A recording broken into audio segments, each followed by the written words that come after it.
bonjour à toutes et à tous. Donc bienvenue au webinaire Access Protection. Donc comment protéger ses données professionnelles et personnelles, Monsieur Abal disait en préambule en 2022. Alors, on va déjà commencer par un chiffre assez édifiant qui nous a frappé lors de la préparation de ce webinaire. Savez-vous que la France se situe au 4e rang des pays où la cybercriminalité est la plus active? Alors, ce chiffre assez frappant est aussi assez inquiétant. Donc, il révèle un fort besoin de sensibilisation, voire d'éducation sur cette question. Alors nous, dans notre quotidien, on s'est aperçu très souvent que beaucoup de chefs d'entreprise ou de particuliers n'avaient pas, pour les entreprises, de stratégie véritable sur cette question. Et pourtant, le problème vient souvent sur la table lorsque, entre guillemets, le mal est fait. Et c'est souvent trop tard, on le verra avec Cédric par la suite. Alors, ce sujet est vaste, on le disait tout à l'heure. L'objectif du webinaire, c'est de vous faire comprendre que la question de la cybersécurité, est une question, est une responsabilité collective. Elle nous concerne tous, que ce soit les chefs d'entreprise, les collaborateurs ou même les particuliers. Donc, vous allez découvrir les menaces existantes. On va vous aider à reconnaître les situations à risque et surtout à acquérir les bons réflexes. Donc aujourd'hui, vous allez avoir une belle sensibilisation. Donc ce webinaire sera bien évidemment enregistré. Il sera disponible en replay par la suite. Donc pour les personnes qui ne peuvent pas rester jusqu'à la fin, vous pourrez le consulter à nouveau. Et surtout, n'hésitez pas, parce que je vous vois encore arriver sur le chat, à poser vos questions. Nous prendrons un moment en fin de webinaire pour y répondre.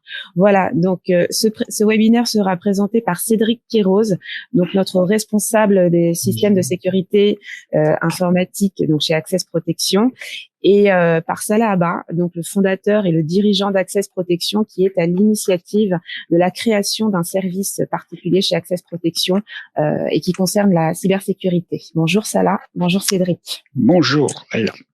Bonjour Léla, bonjour Salah, bonjour à tous. Bonjour. Alors, on va poser le contexte de la cybersécurité, bien évidemment, en 2022. Cédric, est-ce que tu peux nous faire un état des lieux concernant ce point-là?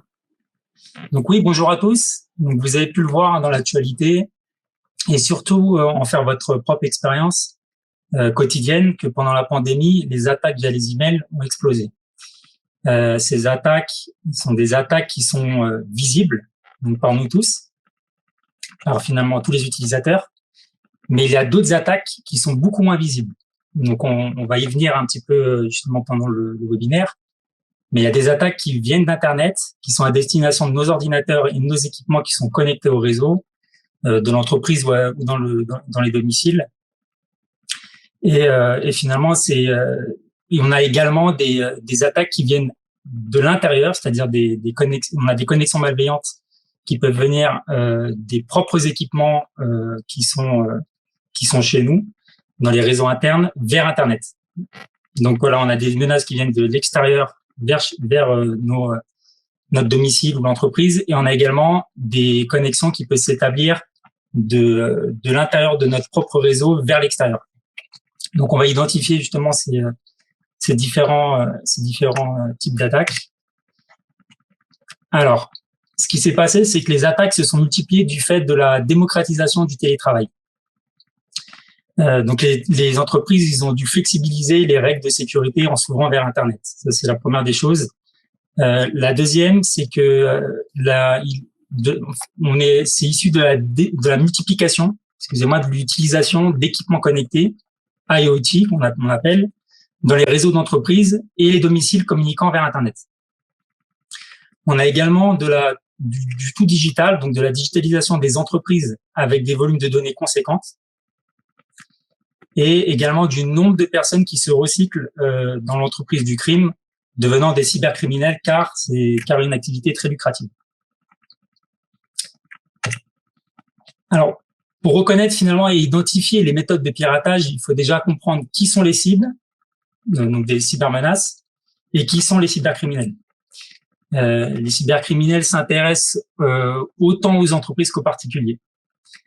Alors pourquoi? Parce que finalement, alors premièrement, comme énoncé un petit peu avant, trop d'équipements connectés dans les maisons et dans les entreprises ne sont pas à jour et facilitent finalement les intrusions. Et également que tout le monde possède des données privées, donc des privées stockées sur des disques durs, sur vos ordinateurs ou sur des serveurs, et ayant une valeur professionnelle pour les professionnels ayant une valeur pour mener à bien l'activité de l'entreprise, mais par exemple pour les particuliers, plus une valeur sentimentale pour par exemple des données privées comme des photos de vacances ou des documents administratifs par exemple. Donc finalement tout le monde est la cible. Tout le monde est concerné par ce sujet. Alors donc finalement on doit identifier qui sont les cybercriminels. La plupart des attaques sont menées par des groupes organisés issus du monde entier, visant plutôt les entreprises.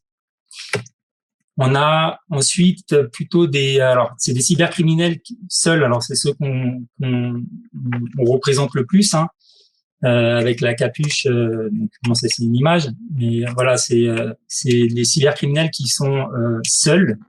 On peut les appeler des loups solitaires. Ils peuvent travailler sous contrat et attaquent tout type d'individus. Puis on a d'autres types de cybercriminels appelés les script kiddies. En général, c'est des étudiants ou des personnes qui s'initient au hacking. Donc c'est une part assez importante quand même sur la toile, sur Internet. Et il existe également des attaques venues, alors qui peuvent venir d'ex-collaborateurs ou de collaborateurs. Donc ça arrive dans l'actualité, on en aperçoit encore, ce type de cas. Alors c'est un cas qui est assez rare, mais qui arrive. Des cas qui sont assez rares. Et enfin, on a des groupes qui sont appelés les activistes, qui attaquent des entreprises pour nuire à leurs images, nuire à l'image de l'entreprise finalement, qui va être attaquée, va être la victime. Ils agissent plutôt pour une cause souvent politique. Et on a également donc de l'espionnage industriel, etc. Alors, principalement, les attaques sont motivées pour l'appât du gain. Donc, gagner de l'argent en exfiltrant les réseaux pour récupérer les données privées et faire du chantage. À l'époque, c'était plutôt pour paralyser les systèmes. Là, on est maintenant pour l'appât du gain. Et on a également le cas d'attaques et d'ailleurs qui perdurent. C'est finalement de construire des réseaux de machines. Donc ils attaquent des machines, autant les particuliers que les entreprises. Les machines, on verra qu'est-ce qui est englobé dans ce mot machine finalement. C'est autant des ordinateurs que des équipements connectés, comme je vous l'ai dit. Et en fait, l'objectif, c'est de construire un réseau de machines robots, zombies, pour cacher leur identité, donc des attaquants, et faire d'autres attaques plus massives.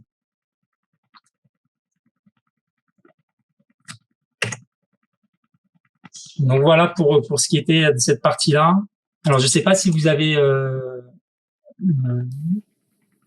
alors oui, justement, je voulais ajouter, Cédric, que dans les pirates, nous avons aussi les gentils pirates qui sont en entreprise ou autres, qui sont des professionnels de la sécurité informatique et pour contribuer justement à la sécurité de l'entreprise, vont essayer de tester les points d'entrée, les points d'accès, justement pour identifier les failles et les vulnérabilités. Tout à fait, par des tests, on appelle des tests pen test d'ailleurs. Ils font des tests pour les entreprises. Tout à fait. Et on les salue d'ailleurs. Donc finalement, alors pour ce qui est de l'identification du piratage, alors les points d'entrée de ces attaquants. Le premier risque des cybermenaces pour les entreprises et les particuliers sont via les emails. Alors en effet, le canal email, c'est celui qui est le plus utilisé par les cybercriminels, car c'est la solution la plus facile pour cibler et établir une communication avec la victime.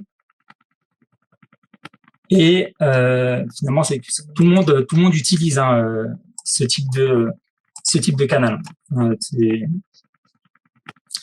Alors, les deux techniques les plus couramment utilisées via ce canal, donc via les emails, sont le phishing, donc on appelle hameçonnage, et les malwares, qui sont plutôt du type actuellement rançongiciel, comme on a pu le voir. Alors, les attaques de type phishing, donc ils sont très connus par nous tous. Le problème est que les cybercriminels sont de plus en plus doués et créatifs pour déjouer notre attention. Vous recevez un email qui imite l'aspect et le contenu d'un courriel officiel, donc comme vous voyez à l'écran. Donc ça peut être une compagnie d'électricité, une banque, un service administratif, etc. Et vous invite à cliquer sur le lien hypertexte afin d'être redirigé vers un site cloné de l'institution. Donc vous cliquez sur le lien et vous tombez sur un site. Vous pensez que c'est par exemple une banque, mais ça ressemble, mais ça n'a rien à voir. C'est finalement un attaquant qui a pris possession, qui a un site internet qui est exactement la même chose que la banque.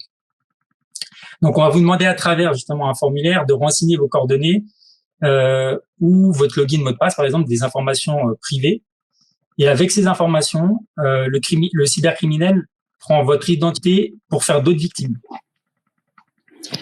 Et ça, c'est important, Cédric, ce que tu dis, parce qu'en fait, c'est vrai qu'on a tendance à pas renseigner des renseignements privés, mais si par exemple on est dans cette banque-là, on a vraiment l'impression que c'est notre banque. Donc forcément, on va être tenté de cliquer sur ce lien. Forcément, si je suis pas à cette banque, je vais mettre le mail à la poubelle. Voilà. Tout à fait. Ouais. Quoi qu'il y a des personnes qui peuvent avoir encore des doutes. C'est tellement bien fait. Et donc on a donc voilà le principe du phishing. Alors on a une autre chose, c'est que on a les attaques par la technique de rançongiciel. Donc on a pu l'entendre également dans l'actualité. C'est quelque chose qui fait actuellement de gros dégâts. Au cours des dernières années, un nombre croissant d'attaques par ransomware, donc appelé rançongiciel, ont comporté une exfiltration des données. C'est-à-dire le vol des données sensibles de l'organisation cible avant le chiffrement de celle-ci. Alors quand je dis organisation, j'englobe bien sûr donc il y a les entreprises, mais il y a également les particuliers dans ce cas-ci. Donc on est là-dessus, c'est toute personne possédant des données, comme je disais, sont visées.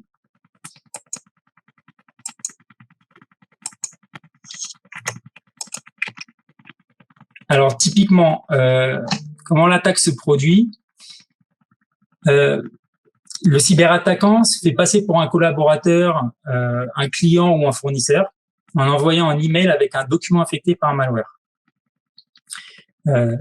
Il vous convainc avec un message d'ouvrir ce document contenant un code malveillant. Donc là, comme vous voyez à l'écran, on a un petit bandeau jaune où justement on a avertissement de sécurité. Donc voilà, on vous dit bien attention.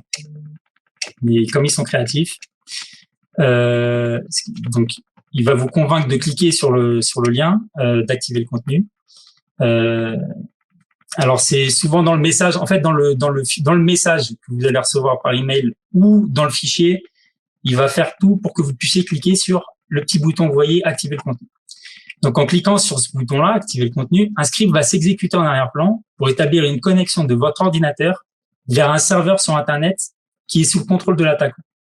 Le cybercriminel a maintenant la possibilité d'exécuter des commandes comme par exemple la récupération de vos données de l'entreprise ou de votre ordinateur à domicile, et il va pouvoir faire donc finalement le chiffrement de celle-ci et faire également le chiffrement des sauvegardes que vous pourriez avoir sur des clouds ou sur d'autres serveurs. Une fois que le cybercriminel a réussi à paralyser le système, il va exiger une rançon en échange des clés de déchiffrement qui permettront à l'organisation de déverrouiller ces systèmes toucher vos données, par exemple, et ainsi les rendre lisibles. Alors faites attention parce que justement, ce qu'ils peuvent exiger également, c'est dans un second temps. Donc on voit que après une attaque de rançongiciel, très souvent après donc une attaque, on a un chantage, mais on peut avoir également un second chantage qui est pour le coup de la non-divulgation des données. Des documents par exemple privés qui ont été récupérés avant sur Internet, c'est-à-dire de le divulguer sur Internet. C'est un très bien exemple que tu nous donnes là, Cédric. Je te coupe parce que en fait, on est sur des budgets mensuels, donc au mois de décembre, dans les entreprises, ils sont tous sur leur tableau Excel à faire des budgets et tout le monde s'envoie effectivement des fichiers Excel avec des macros. Enfin, c'est-à-dire que c'est des petits logiciels qui s'exécutent et forcément, quand ils s'exécutent automatiquement après avoir cliqué, ça peut devenir catastrophique. Tout à fait, sachant que alors vous allez voir, donc on a ce type donc on va dire d'exfiltration de connexion comme on le voit ici, donc c'est-à-dire d'établir une connexion vers l'extérieur, donc qui est assez complexe mais qui est de plus en plus utilisé. Et vous allez voir, ce que je ne vous souhaite pas, c'est de voir ce type d'image s'afficher à l'écran. Cette application, par exemple là ici c'est WannaCry qui est assez ancien mais qui fait encore des dégâts. Donc voilà, c'est l'image que vous recevez, en fait le programme qui s'ouvre, qui bloque votre ordinateur et vous demande de payer la rançon. Donc en Bitcoin bien sûr pour pas les tracer. Donc là vous voyez qu'on a le temps qui vous reste à payer, enfin à payer pour avant que les données soient complètement chiffrées et finalement que vous perdez le contrôle de vos données. Cédric, on joue beaucoup sur l'émotion, on touche les gens en plein cœur et du coup sur l'urgence et ça crée un sentiment vraiment d'insécurité. Pour rebondir aussi sur ce que tu disais pour le phishing dernièrement, on voyait dans l'actualité que malheureusement donc le variant Omicron qui est très d'actualité en ce moment a inspiré de nouvelles attaques de phishing, notamment au Royaume-Uni. Donc on envoie des mails proposant des tests gratuits. On joue un petit peu sur la peur et là on essaie de récupérer les données de manière frauduleuse aussi. Exactement. Sachant que faut savoir, après on pourra le voir, mais c'est toute entreprise qui possède des données privées doit respecter la loi RGPD, qui est de la règlement des protections des données personnelles privées, pardon. Donc on pourra en venir un petit peu plus tard là-dessus. Donc on a parlé des emails. Mais on a également la navigation sur Internet. Donc, nous avons le même principe que les emails. Lorsque vous naviguez sur les sites Internet qui ne sont pas vérifiés ou non sécurisés, on a également des sites Internet parfois vérifiés qui peuvent poser problème s'ils ont été attaqués juste un petit peu avant. C'est qu'ils peuvent être infestés de programmes malveillants. Donc, des scripts, comme on a pu le voir dans le macro par exemple, qui est un script, un bout de code qui peut s'exécuter automatiquement ou lors d'un clic malencontreux et finalement affecter votre ordinateur. Par exemple, vous vous rappelez, à l'époque, on avait des publicités qui s'affichaient à l'écran. Ça arrive encore en fonction des sites internet que vous allez consulter. Il vous oblige, par exemple, il vous dit voilà, vous avez un virus et il vous oblige finalement, il vous tente à cliquer sur le lien pour installer un programme, par exemple un antivirus ou un anti-malware, etc., qui exécutera un script. Une chose également qui est toujours vecteur de transmission de malware, finalement pour ouvrir qui serait une porte ouverte pour les cybercriminels, c'est les supports externes comme les clés USB, les disques durs externes. Donc parce qu'ils sont encore, ils passent d'un ordinateur à un autre et finalement ils sont pas sous contrôle. Et enfin, nous avons les failles qui sont présentes dans les équipements informatiques et réseaux. Lorsque vous allez acheter des équipements, ils sont pratiquement jamais à jour.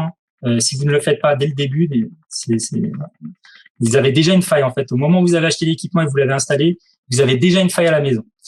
Faut savoir qu'il y a des robots qui travaillent 24 heures sur 24, 7 jours sur 7.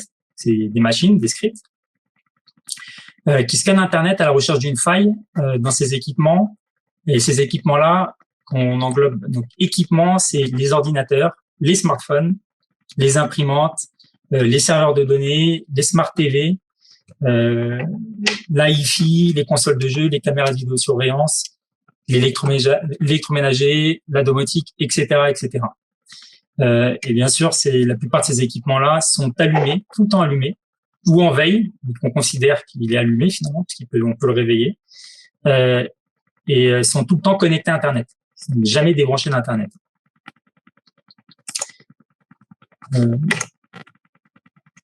Donc voilà pour cette partie-là. Alors effectivement, du coup Cédric, donc là on a posé effectivement le contexte, on a vu les menaces. Clairement, on se protège comment par rapport à tout ce que tu viens de nous énoncer? Alors, comment s'en protéger? Alors, la première chose à faire, c'est pour les entreprises, mais même avec vos amis, vos proches, c'est de sensibiliser les gens, les collaborateurs. Donc, ils doivent comprendre que la menace est bien réelle et qu'elle peut surgir à tout moment. Les risques informatiques sont tant banals de par l'actualité ou dans les séries, etc., on a tendance à les oublier puisque on se dit les systèmes sont protégés, c'est que dans les films qu'on voit ça, etc. Ou dans l'actualité, ça ne me touchera pas. Alors, rappelez-vous qu'un simple clic peut mettre à mal toute une entreprise ou votre ordinateur et les ordinateurs qui sont connectés à ce réseau-là. Également, les ordinateurs, mais je parle ordinateurs, mais également équipements connectés.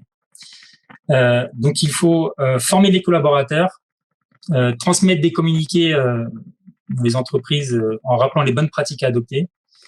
Et on a de la chance qu'en France, il existe des organismes, des organisations comme l'ANSSI, par exemple, ou cybermalveillance.gouv, il y en a plein d'autres, qui nous informent sur les bonnes pratiques à adopter, les bons réflexes. Que vous allez avoir, il me semble que vous allez avoir des liens justement pour que vous puissiez vous connecter sur ces sites-là. Alors, concernant les emails, il faut vérifier si c'est bien l'adresse email de l'expéditeur. Donc, vous voyez ici, donc finalement là sur l'impression écran, sur la diapo, vous avez ici lcl-pro.fr, donc qui est l'expéditeur. lcl-pro.fr n'existe pas. Ils ont été créatifs parce qu'ils ont mis LCL dedans, donc pour la banque. Mais ce n'est pas un domaine qui est rattaché au LCL. Donc, si vous avez un doute à propos d'un email, et même si l'expéditeur est connu, il ne faut pas cliquer sur les liens, ne pas ouvrir les fichiers joints, et vous pouvez appeler directement le contact, en fait, donc l'expéditeur, sur son téléphone que vous connaissez ou que vous avez récupéré sur le site officiel. Parce que attention, ne vous fiez pas à ce qui est écrit dans la signature, parce que si votre l'expéditeur a été piraté, l'attaquant a pris possession de sa boîte mail, il peut changer la signature en bas et mettre un autre numéro de téléphone qui peut répondre ou ne pas répondre. Et donc finalement, ces informations sont falsifiées. Et également, vous devez donc analyser les liens avant de cliquer sur ceux-ci. Donc que ça soit dans le navigateur internet ou dans les emails, il faut faire attention, c'est que le lien qui est visible et affiché à l'écran peut être totalement différent du lien vers lequel vous allez être redirigé. Sur un ordinateur, donc là par exemple dans l'email, on avait un petit bouton reconfirmer votre numéro mobile. Donc là, on passe la souris dessus et vous voyez qu'on a un petit pop-up qui s'affiche. Il faut les rester 2 secondes et vous voyez que le lien n'a rien à voir avec la banque, par exemple ici pour le coup, qui renvoie vers un domaine avec un .de qui est à l'Allemagne. Alors sur un ordinateur, on peut passer donc la souris, le pointeur pour avoir justement ce lien. Sur d'autres équipements, on n'a pas cette possibilité. Donc, du coup, Cédric, si je comprends bien, donc l'action doit toujours venir d'abord de nous. On ne répond pas à des mails avec des liens comme ça.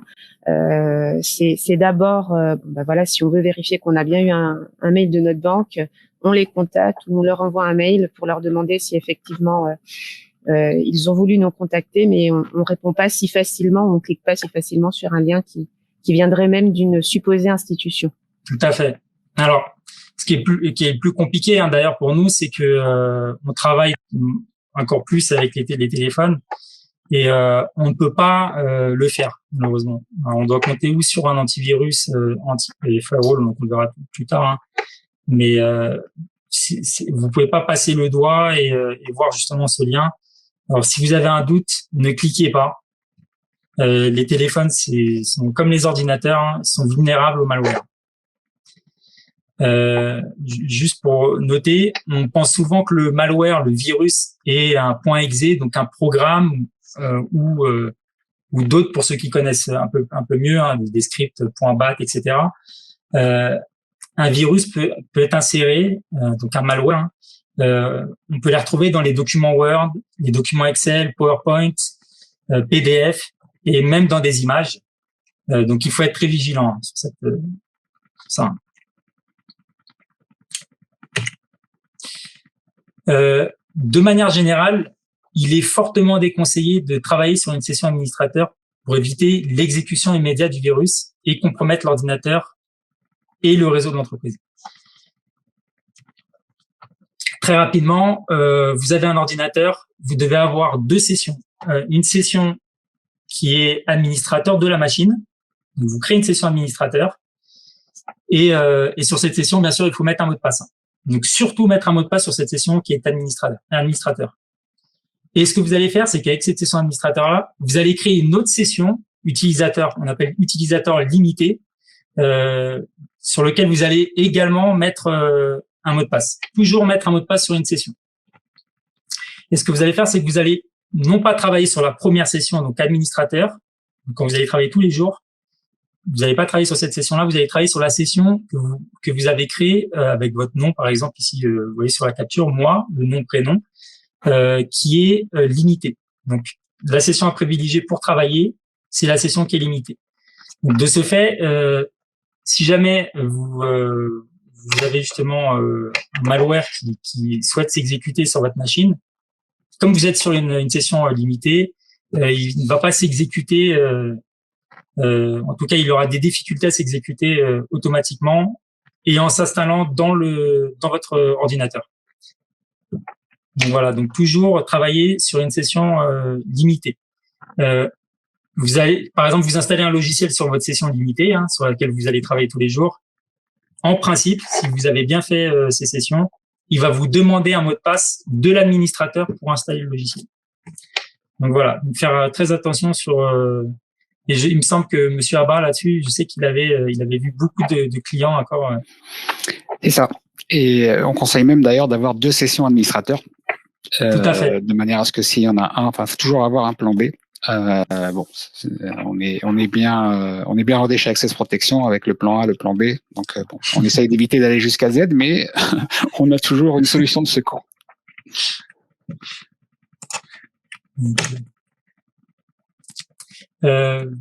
Alors, pour les entreprises, ce qu'il faut, c'est avoir une stratégie concernant, toujours en rapport avec les emails, une stratégie de gestion des spams et virus. Alors, avoir une stratégie en amont sur les serveurs mail pour effectuer un premier travail de tri. Et enfin, il faut avoir sur nos ordinateurs, hein, également sur les serveurs et sur les smartphones. Malheureusement, on peut pas le faire sur les équipements connectés. Il faut avoir un antivirus firewall logiciel installé et à jour, bien sûr, hein, sur son poste informatique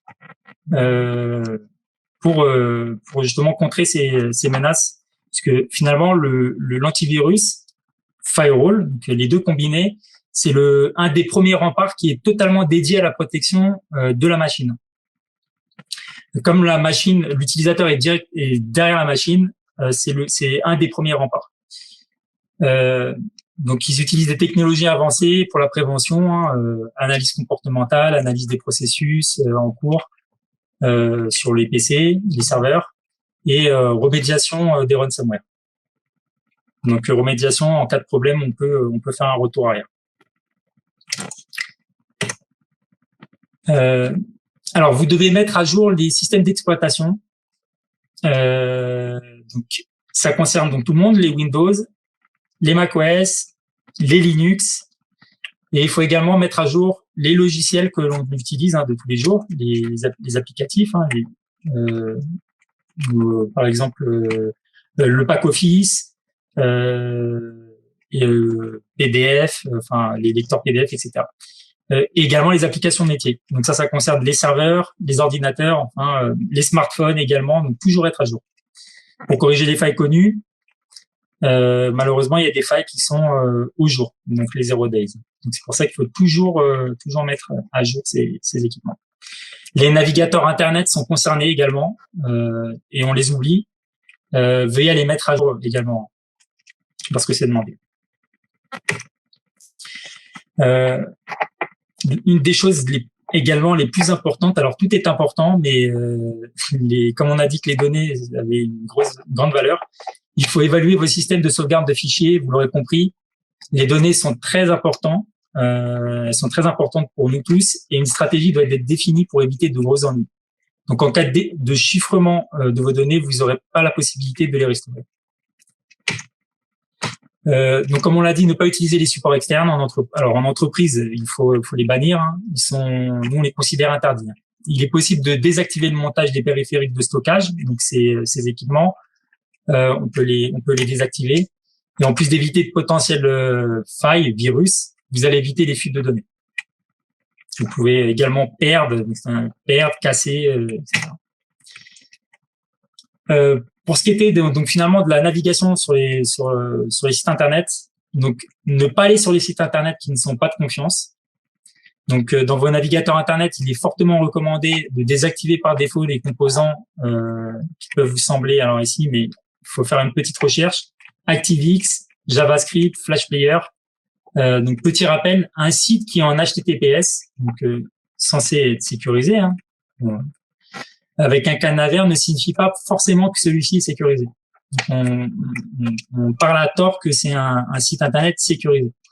La plupart des antivirus fournissent un plugin pour le navigateur qui vous avertit si le site est fiable ou non. Donc évitez au maximum les sites internet qui demandent de continuer avec les risques. C'est souvent une page jaune, attention, site internet non sécurisé, ou une page rouge. Et pour finir, toute entreprise doit être équipée d'un pare-feu matériel. Donc ça, on met l'accent dessus, parce qu'on le voit chez nos clients, que chez des clients ou même des prospects et autres, que les réseaux ne sont pas protégés par des pare-feux, donc des équipements matériels. Et ces équipements-là, ils sont considérés comme la pierre angulaire de tout réseau informatique. Alors, je pense que ça c'est effectivement capital. Du coup, Cédric, j'ai un chiffre aussi à vous partager. Selon la CNIL, en fait, bon, les attaques sont nombreuses et il y aurait une attaque, un nouveau virus serait lancé tous les 15 secondes. Alors ça, c'est pareil, ouais. C'est frappant. En fait, je sais pas si on s'imagine vraiment que, en gros, on est en perpétuelle, il y a une perpétuelle menace. Moi personnellement, je me l'imaginais pas. Et c'est vrai qu'on soit particulier ou professionnel, pour le coup, il faut vraiment en prendre conscience pour justement pouvoir se protéger aussi efficacement, parce qu'on sait que les conséquences derrière peuvent être dramatiques pour un particulier ou une entreprise. Donc je vais te laisser continuer par rapport aux des attaques. Merci Leïla, ouais, tout à fait. Des attaques même toutes les secondes et parfois plusieurs attaques toutes les secondes. Alors, finalement, la réaction à avoir lorsque ça arrive. Alors malheureusement, pour beaucoup d'entreprises et de particuliers, il sera trop tard. Donc, on l'a vu en France, on n'est pas assez sensibilisé. Enfin, pas assez sensibilisé. On est de plus en plus sensibilisé. Donc, vous connaissez le dicton, vaut mieux prévenir que guérir. Ça s'applique. Si vous n'avez pas anticipé la possible attaque, alors la guérison sera très difficilement faisable, quasi impossible. Donc dans un premier temps, l'objectif, c'est d'isoler le poste qui a été touché. Donc si vous l'avez détecté, parce que parfois on ne le détecte pas, mais si vous l'avez détecté, isolez le poste en retirant le câble réseau. Alors il y a différentes techniques. La plus facile que nous on a constaté, c'était de retirer le câble réseau ou de désactiver la carte Wi-Fi, et de désactiver la carte Wi-Fi pour le coup pour les ordinateurs portables. Ne pas tenter de corriger soi-même le problème au risque d'aggraver la situation. Et plutôt faire appel à un spécialiste. Si vous avez un service informatique, vous devez les contacter de toute urgence sans plus attendre. Il vous demandera de faire des actions pour qu'ils puissent prendre la main à distance, hein, peut-être connecter, donc reconnecter la carte réseau, etc. Après qu'il ait isolé le poste au niveau du réseau. Alors, donc finalement, nous, comme on l'a pu le constater chez nos clients, hein, on a pu constater de nombreuses attaques. Monsieur Abba pourra vous en parler énormément, hein, puisque Monsieur Abba est toujours au contact des clients. Hein. C'est vrai. Je vois beaucoup de choses, c'est vrai que je te confirme. Les nombreuses attaques qui ont lieu, hein, sur les équipements ou également sur les box, hein, Internet. Donc on le voit, hein, chez nos clients, ma box ralentit, mon Internet est toujours tombe, etc. C'est parce qu'en fait il y a des attaques sur ces équipements. Donc les box Internet sont attaquées et les ordinateurs, également les serveurs, les enregistreurs vidéo, etc. Donc c'est pour ça que nous justement on a ajouté à notre offre l'installation d'un pare-feu matériel pour sécuriser les réseaux des entreprises ou par exemple de la maison. Sachant que nos équipements, là je vous parle plutôt de la partie tout ce qui est vidéosurveillance, etc. On a déjà une couche de sécurité, mais voilà, on propose quand même le firewall pour avoir une sécurité globale sur tous ces équipements connectés. Monsieur Abba pourra vous en parler justement peut-être un petit peu après. Alors une petite explication de ce qu'on propose. C'est donc finalement le pare-feu. Une petite explication. Le pare-feu, on l'appelle également firewall. C'est un boîtier qui est installé donc dans les locaux de l'entreprise, hein, et finalement il est placé entre vos équipements, donc les ordinateurs. Donc d'un côté il y a votre réseau d'entreprise ou votre domicile, ordinateur, imprimante, etc. Et de l'autre côté vous avez la box Internet. Donc le pare-feu, on le considère comme un sas de sécurité. Son objectif principal, c'est d'assurer la sécurité du réseau, donc du réseau interne, le réseau de chez vous, hein, finalement, et d'Internet. Contrairement à une box qui, lui, est de juste fournir une connexion Internet. Alors, pour lister les différentes fonctionnalités apportées par un firewall, le firewall, comme je vous l'ai dit, hein, il surveille le trafic en entrée et sortie en recherchant toute activité malveillante et ainsi protéger les machines du réseau, serveurs d'entreprise, etc. Donc, équipements connectés. S'il détecte quelque chose de suspect, il bloque instantanément la communication avec avec le poste concerné ou même le réseau entier. Ça dépend vraiment de l'ampleur de l'attaque. Hein. Il fait également la restriction, donc on peut faire des restrictions d'accès donc à l'entreprise depuis l'extérieur, depuis Internet, à certains pays. Si vous travaillez en France qu'avec des collaborateurs français, vous voulez pas que, par exemple, votre système de vidéosurveillance ou d'autres équipements, vos serveurs, soient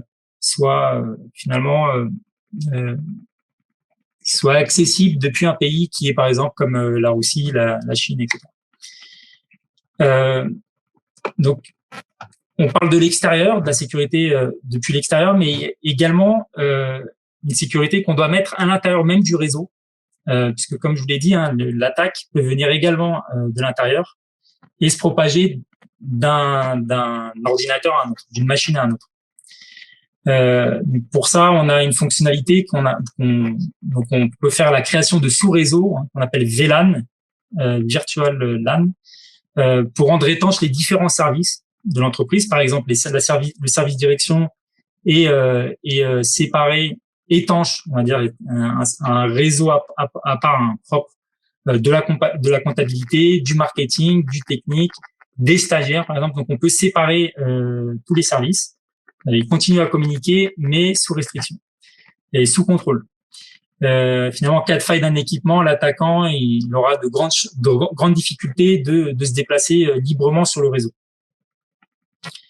Une des fonctionnalités également qui est intéressante, on a besoin encore plus, hein, c'est de rendre le télétravail possible de manière sécurisée via des connexions VPN. Donc, on établit une connexion vous établissez une connexion sécurisée de votre maison, de votre domicile vers l'entreprise. Et vous continuez à accéder, comme si vous étiez dans l'entreprise, à toutes les applications, métiers, logiciels. Il permet également de contrôler le débit dans le réseau pour éviter l'effondrement du réseau. Exemple, vous téléchargez un fichier volumineux, et là pour le coup, l'entreprise va pouvoir continuer à faire son activité. Vous ne serez pas limité. Il donne également la possibilité de connecter une autre box internet, donc une box internet supplémentaire. Si jamais la box internet coupe, la première, vous avez une seconde connexion de secours. Vous pouvez continuer à avoir votre activité. Alors, vous avez une fonctionnalité également d'avoir des indicateurs de santé de votre réseau par le biais de tableaux statistiques d'utilisation. Avoir des informations sur l'activité de son réseau, c'est primordial pour tout le monde, pour évaluer les risques et prévoir les évolutions. Et enfin, on a l'administration et la gestion de la maintenance centralisée des équipements réseau pour avoir les dernières mises à jour, les patchs de sécurité, pour ne pas avoir justement de failles. Voilà un exemple de tableau de bord. Excuse-moi Cédric, est-ce qu'on peut dire justement que les entreprises qui auraient été ciblées par des attaques et qui n'avaient pas de firewall dans leur stratégie de sécurité auraient pu éviter justement ce type d'attaque? Est-ce que le firewall, c'est vraiment l'élément crucial? Quand il est bien configuré, oui. Ouais. Tout à fait, puisque c'est lui qui est entre les deux réseaux. Donc tout ce qui passe par un réseau, c'est lui qui finalement il filtre. Donc on peut éviter effectivement. Ouais. Mais il y a d'autres techniques qui fait que parfois ils peuvent masquer, mais on pourra pas rentrer dans les détails. Mais il y a des techniques. Mais oui, le firewall, c'est lui qui fait la police du réseau. Donc, voilà, je vous donne un petit tableau de bord. Donc je vais avancer parce que derrière, Monsieur Abba a une présentation à faire. Donc là, vous voyez par exemple ici, là on a donc la santé du réseau. Donc tout est parfait ici par exemple pour ce cas-ci. Ici, on a le nombre d'attaques. Donc là, c'était du 30 au 8, donc du 30 novembre au 8 décembre. Donc 1295 attaques venant du monde entier. Et ici, on a une console qui nous permet de voir justement qui nous a attaqué. Donc la source.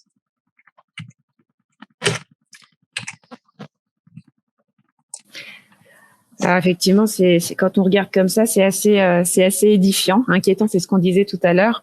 Donc on va donner la parole à Monsieur Abba. On disait tout à l'heure qu'il a été à l'initiative de la création d'un service de par l'utilisation au quotidien de produits connectés. On a été amené logiquement à se questionner sur la question de la cybersécurité pour nos clients, et Monsieur Abba va vous en parler. Tout à fait, Leïla. Exactement. On n'avait pas forcément, bonjour à tous.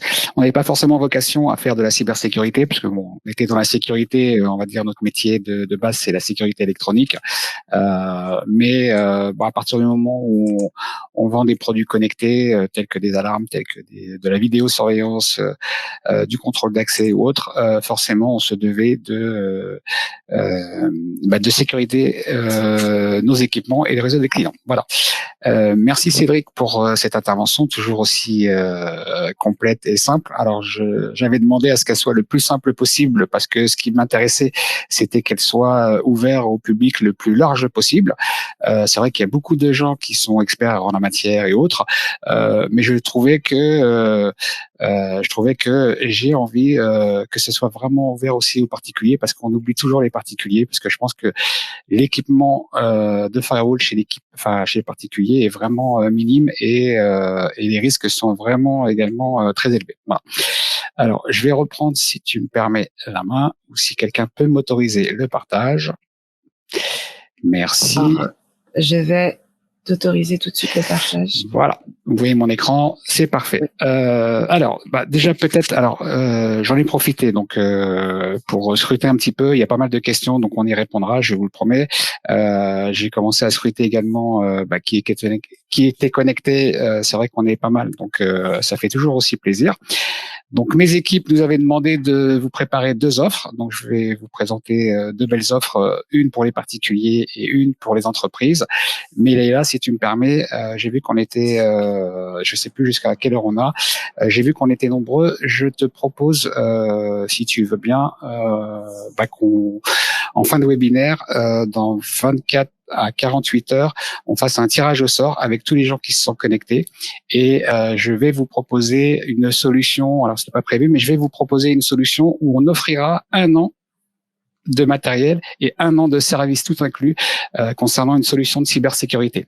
Donc, j'espère qu'elle profitera à un particulier, parce que j'ai hâte que les particuliers comprennent l'enjeu de s'équiper d'une solution technologique très importante. Donc voilà. Donc ça, on s'organisera. Hein, on mettra ça en place, oui. Vous irez sur tous les réseaux, YouTube, etc. ou autres, et vous vous abonnez à la chaîne et on fera un tirage en direct. Si tu veux bien, Leïla, on verra, oui. Soit vendredi, soit lundi. On fera un tirage en direct et je serai heureux d'offrir cette solution-là entièrement gratuite. Donc comme ça, on est tranquille. Voilà. Alors, je vais essayer d'accélérer parce que je sais que le temps est compté pour tout le monde. Alors, tout le monde connaît Access Protection, mais il y a pas mal de gens qui ne connaissent pas ou qui nous voient pour la première fois. Donc, juste vous rappeler très brièvement, nous sommes une société spécialisée dans le milieu de la sécurité électronique, donc tout ce qui concerne l'alarme intrusion, la vidéosurveillance, la télésurveillance et la cybersécurité. On en a parlé aujourd'hui, donc ça tombe bien. Juste pour vous donner quelques chiffres, donc champion de la croissance en 2019 et 2020, nous étions également par le Financial Times repérés comme étant un acteur majeur de croissance en Europe.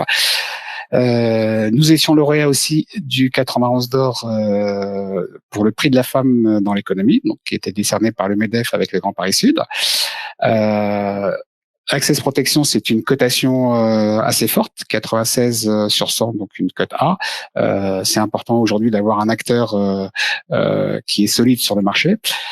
98,5% de nos clients nous renouvellent leur confiance. On fait beaucoup de systèmes, et vous allez voir dans nos offres qu'on va vous proposer aujourd'hui, on fait beaucoup de systèmes d'abonnement, ce qui nous permet de mesurer le taux de renouvellement. Donc aujourd'hui, Access Protection va bientôt fêter ses 20 ans au mois de janvier, et 98,5% de clients qui nous renouvellent leur confiance, c'est toujours intéressant. Nous sommes toujours à des avis Google 5 sur 5, donc on est toujours aussi satisfait. Je crois qu'on en a une 40aine. On sait très bien que quand on fait mal son travail, la personne va directement aller sur Google pour aller se plaindre. Nous avons que des avis positifs et nous en réjouissons. Je vous l'ai dit, on propose des solutions packagées, clés en main, donc d'où l'intérêt de faire de la cybersécurité pour nos produits également, avec des solutions que vous allez pouvoir acheter avec une petite prestation, ou des solutions sur lesquelles vous avez tout inclus, maintenance également. Voilà. Nous équipons PME, PMI, particuliers, VIP, stars, enfin ce que vous voulez, sur le territoire de l'Île-de-France, mais également sur le territoire national, parce que quand on travaille avec des grands groupes, forcément, ils sont un peu présents partout. Voilà, l'une des notre plus grosses fiertés est que nous équipons un site du ministère de l'Intérieur depuis 2009. Donc voilà, ils nous renouvellent leur confiance depuis 2009, donc tous les ans. Donc c'est plutôt pas mal. Voilà, en gros, je vais arrêter le partage de mon écran et on va passer au cœur du sujet, c'est-à-dire l'offre qui nous intéresse aujourd'hui. Vous voyez toujours mon écran ? Oui, ça là on le voit très bien. Parfait. Alors aujourd'hui, donc mes équipes m'ont demandé de vous préparer quelque chose, une belle offre. Donc je vous propose une offre pour les particuliers, donc qui comprend le fameux routeur dont parlait Cédric, avec un switch, avec une borne Wi-Fi, parce que bon aujourd'hui on est connecté également via le Wi-Fi, un audit, une installation, donc cette location de matériel et prestation de services avec une maintenance tout inclus. En temps normal, pour les particuliers, c'était une prestation que l'on vendait 49 € TTC par mois avec un engagement de 24 mois et une installation, un paramétrage et une audit qui était aux alentours de 499 €. Aujourd'hui, pour ce webinaire, on vous propose l'audit, l'installation et le paramétrage pour un forfait à 199 € TTC et on vous a fait une offre à 39 € TTC, mais j'ai surtout souhaité que le maximum de particuliers commencent à comprendre l'enjeu de s'équiper et je vous ai fait une offre sans engagement, c'est-à-dire que vous pouvez partir tranquille, rien ne vous empêche d'essayer, vous avez la liberté parce que je sais que les particuliers aiment bien cette liberté et alors on est un peu plus habitué pour les professionnels, mais un peu moins pour les particuliers. Donc voilà, une offre à 39 € TTC pour les particuliers sans engagement. Donc ça, c'était l'offre pour les particuliers. On passe, si tu le veux bien, Leïla, pour les entreprises. Oui, c'est là. Donc la solution qu'on propose pour nos clients. C'est ça. Alors pour les entreprises, donc les ressources ne sont pas forcément les mêmes. Forcément, hein, on est beaucoup plus nombreux dans les entreprises, les enjeux sont beaucoup plus importants. Donc l'offre professionnelle, toujours avec un routeur firewall qui n'est pas le même, un switch intégré, d'autres switches PoE manageable 8 ports, un point d'accès, enfin bref, la totale, tout est inclus de toutes les manières, l'audit, l'installation, le paramétrage et autres, en temps normal sur un engagement de 60 mois pour les entreprises. Parce que vous savez que les entreprises, c'est un peu comme quand on achète une voiture, ils aiment bien le leasing où tout est inclus dedans et tout est, enfin, je veux dire, toute la partie maintenance est incluse dedans. Donc, on était sur une offre à 135 € hors taxe par mois. Aujourd'hui, pour ce webinaire, s'il y a des entrepreneurs, des sociétés avec nous, on vous la propose à 99 € TTC. Hors taxe, pardon. Donc 99 € pour les entreprises. Voilà. Donc c'est les deux offres que on a souhaité vous faire partager ce matin. Donc je vous les rappelle ici. Donc qui seront valables uniquement pour les gens de ce webinaire parce que vous nous avez fait plaisir à être nombreux et nous avions hâte de vous proposer une offre intéressante. Voilà. Merci Salah. Donc je vois que ça réagit énormément sur le chat. Donc merci à tous pour ces réactions. Alors on va prendre quelques questions qui sont venues au fil de l'eau pendant la présentation. On va pas pouvoir traiter toutes les questions malheureusement, mais on vous fera bien évidemment un retour sur toutes ces questions que vous pourrez suivre certainement sur une vidéo que nous allons partager sur notre chaîne YouTube. Voilà. Je pense que ce serait bien qu'on fasse. Enfin, moi, je vais t'engager à ce qu'on réponde à toutes les questions. C'est vrai qu'elles étaient nombreuses. On fera quelque chose sur YouTube et on partagera au maximum de gens également qui se sont connectés aujourd'hui. Merci Salah. Donc on va juste rebondir. Alors déjà, dans un premier temps, sur l'offre que tu viens de partager, nous avons une question de Daniel qui souhaite savoir combien de temps l'offre dure. Alors, pour les particuliers, donc sans engagement. Alors là, le temps de. Oui. D'accord, ok. L'offre, on l'a fait pour déjà les gens qui sont connectés et on va dire voilà, enfin, on va laisser jusqu'à fin décembre. Jusqu'à fin décembre. Allez. D'accord, très bien. Merci. Alors, il y a eu quelque chose, Cédric. On est simple chez Access, on invente tout, on fait plaisir au maximum de gens, donc on n'est pas très, voilà, on aime bien. Enfin, ce qui nous intéresse, c'est vraiment d'équiper le maximum de gens et surtout que les gens comprennent que c'est un enjeu important. Donc oui, on va dire jusqu'à fin décembre, comme ça, ça laisse un peu le temps de, éventuellement à ceux qui le souhaitent, à la réflexion. D'accord, merci Salah. Alors Cédric, beaucoup de questions sur ce qui a fait énormément réagir, c'est lorsque tu as montré le nombre d'attaques. Oui. Donc est-ce qu'on peut revenir dessus? On a beaucoup de questions, notamment Pierre qui nous demande si c'est le nombre d'attaques qu'on dénombre dans notre société et puis certainement dans les autres quotidiennement. Alors ces attaques-là, c'est pas dans notre société. C'est dans une autre société qui a beaucoup finalement d'objets connectés. Faut savoir que plus il y a d'objets connectés et finalement plus on a d'attaques plus on a de portes ouvertes en quelque sorte, de portes d'écoute en fait à l'extérieur. Parce qu'un équipement connecté, il faut savoir, hein, vous le connectez chez vous et une fois que vous l'avez connecté, vous ouvrez finalement les vannes vers l'extérieur. Donc oui, c'est des attaques qui sont. Je vous partage à la fois pendant que Cédric, tu continues de parler, je vous partage à l'écran un exemple de bilan de cybersécurité pour nos clients. Voilà, par exemple un client qui avait 20 à 30 attaques par jour. Donc on fait des rapports comme ça. Voilà. Donc c'est important de faire des rapports parce que finalement c'est ça les indicateurs. Hein. Les indicateurs c'est important pour prévoir et on le constate bien dans les statistiques. Hein, en fonction des mois ou par exemple des périodes, par exemple comme il y a eu la pandémie, on a vu tout de suite que on est passé de quelques attaques qui sont déjà assez élevées à énormément d'attaques puisque les personnes sont chez eux. Il suffit juste d'un ordinateur et d'une connexion Internet hein, pour lancer des attaques. Donc il y a des choses déjà toutes faites hein, sur Internet. On n'a pas besoin d'être pour commencer à faire des dégâts, on n'a pas besoin d'être un expert dans le domaine. D'accord, merci Cédric. Alors j'ai une question de Rachid qui souhaite savoir s'il existe des logiciels comme des antivirus pour se protéger des malwares. Alors il en existe. Et heureusement d'ailleurs des très très bons. Alors il en existe pour les particuliers qui sont accessibles et d'autres pour les professionnels. Avec des EDR, on appelle. Enfin, on peut vraiment, c'est-à-dire en cas d'attaque, comme je vous disais, par l'analyse comportementale de votre PC, de comment vous utilisez votre PC, de revenir en arrière sur par exemple des copies de données qui ont été chiffrées. Donc des copies qui sont encore dans la mémoire que donc finalement le logiciel a réussi à mettre de côté pour ensuite les restaurer.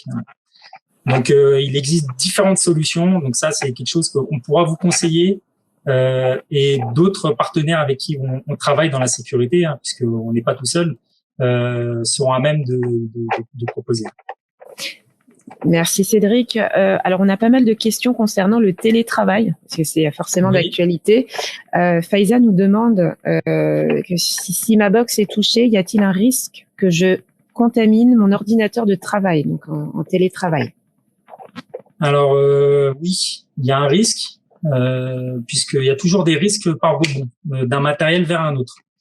Le risque qu'on a très très souvent avec les routeurs, c'est finalement puisqu'un routeur, on va me dire oui, un routeur il y a un pare-feu dedans, etc. Mais le routeur n'est pas fait, une box internet n'est pas faite pour faire de la sécurité.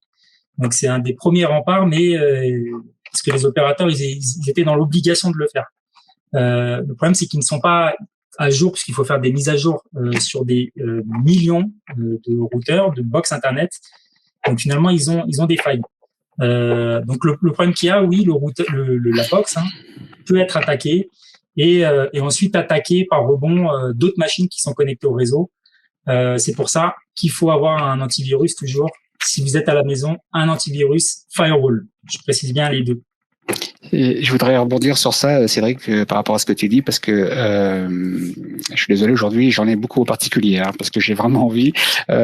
Beaucoup de particuliers, par exemple, qui ont une box, ne mesurent pas parfois les conséquences. Je m'explique. Parfois, il y a des paramétrages qui sont complètement ouverts, donc du coup, c'est encore plus d'entrée pour des hackers ou des robots. Et puis, on voit de plus en plus de produits connectés chez les particuliers qui ne sont pas issus de la sécurité, ou alors qui peuvent être achetés ailleurs, peu importe.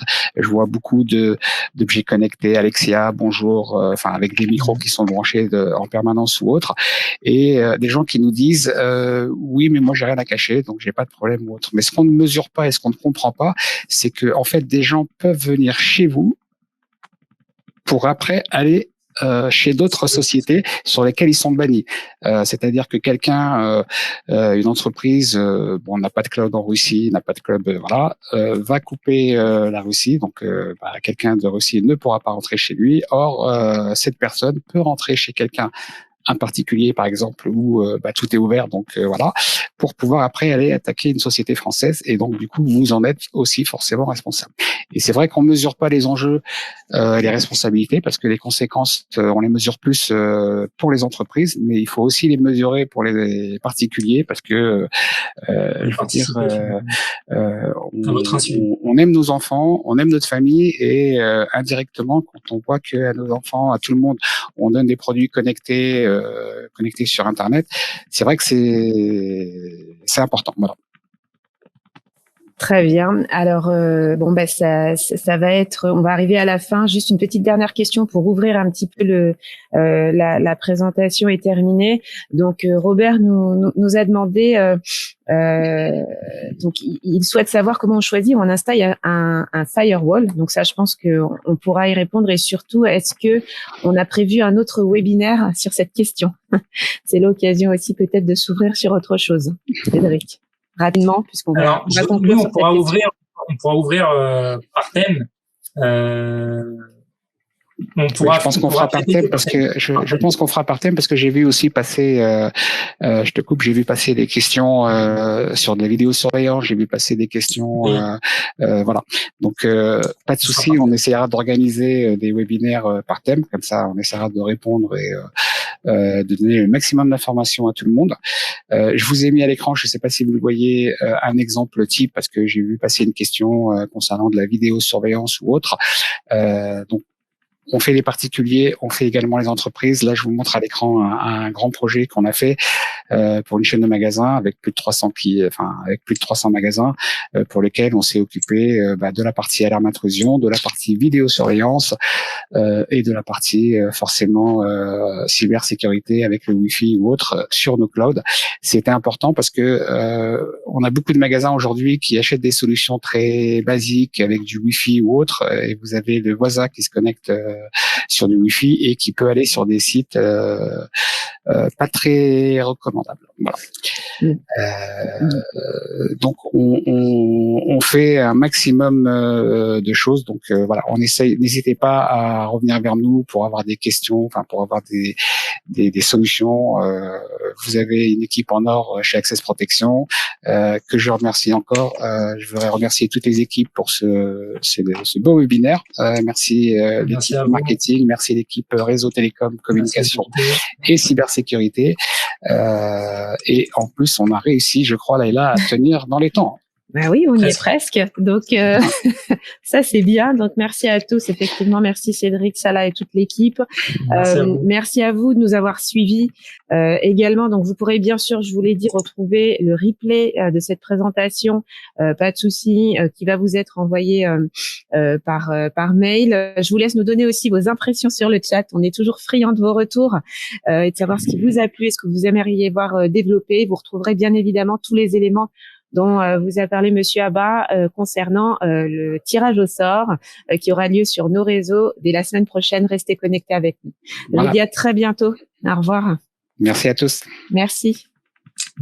Merci. Bonne journée. Au revoir. Au revoir. Pour plus de conseils, retrouvez-nous sur notre chaîne YouTube et n'oubliez pas de nous suivre sur nos réseaux sociaux.